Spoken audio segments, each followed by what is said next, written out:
ওকে, বন্ধুরা, হেলপি ল্যাবের আজকের বিশেষ ভিডিওতে আপনাদের স্বাগত।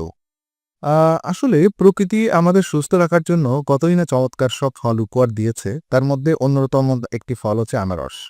এটা খুবই সুস্বাদু একটি ফল। যারা খান আ মানে জিহ্বায় শুধু জলই আনে না, বরং আপনার শরীরের জন্য একটি পাওয়ার হাউস বুস্টিং করে। তো আজকের ভিডিওতে আমরা কিছু বৈজ্ঞানিক তথ্যের ভিত্তিতে জানবো আনারসের সেই সব জাদুকরী উপকারিতাগুলো, যা হয়তো আপনারা প্রায় জানাই ছিল না। তো চলুন শুরু করা যাক। প্রথমত, যদি এর পুষ্টি ভান্ডার নিয়ে যদি আমরা কথা বলি এবং একই সাথে হজম শক্তির যে পাওয়ার আছে, যেমন হজম শক্তি বৃদ্ধিতে ব্রোমেলাইন নামে একটা ব্যাপার, যেমন আনারস প্রকৃতিতে একমাত্র উৎস যেখানে ব্রোমেলাইন নামক একটি বিশেষ এনজাইম থাকে।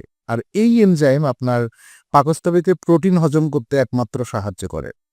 আর যাদের খাওয়ার পর পেট ভারবার মনে হয় বা বদহজমের সমস্যা, তাদের জন্য আনারস আপনার জন্য একটা মহা ঔষধ হিসেবে কাজ করে।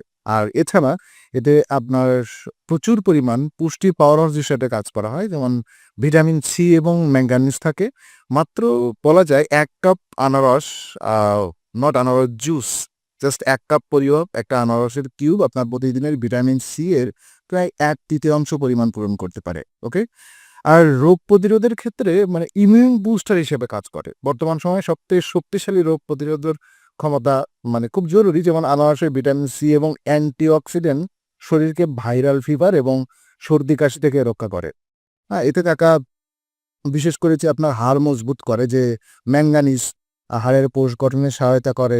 আর গবেষণায় দেখা গেছে নিয়মিত আনারস খেলে বার্ধক্যজনিত হাড়ের ক্ষয় এবং অস্টিওপোরোসিসের ঝুঁকি কমে যায়।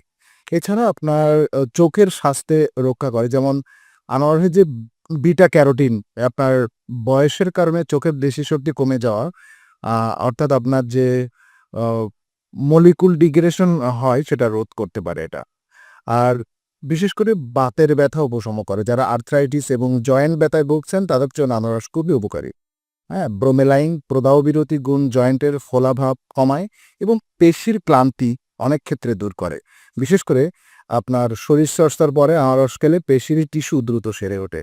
তাহলে বুঝতেই পারছেন নিয়মিত ডায়েটের ১ ফালি আনারস রাখা আপনার শরীরের জন্য কতটা প্রয়োজনীয়। তবে মনে রাখবেন, যেকোনো ফলই পরিমিত খাওয়া ভালো। আনারসের নেতিবাচক দিক এবং কাদের এটি একদম খাওয়া উচিত নয় তা নিয়ে আমাদের পরবর্তী ভিডিও দেখতে ভুলবেন না। আজকের ভিডিওতে ভালো লাগলে অবশ্যই আমাদের লাইক দিন ভিডিওটি এবং প্রিয়জনের সাথে শেয়ার করুন।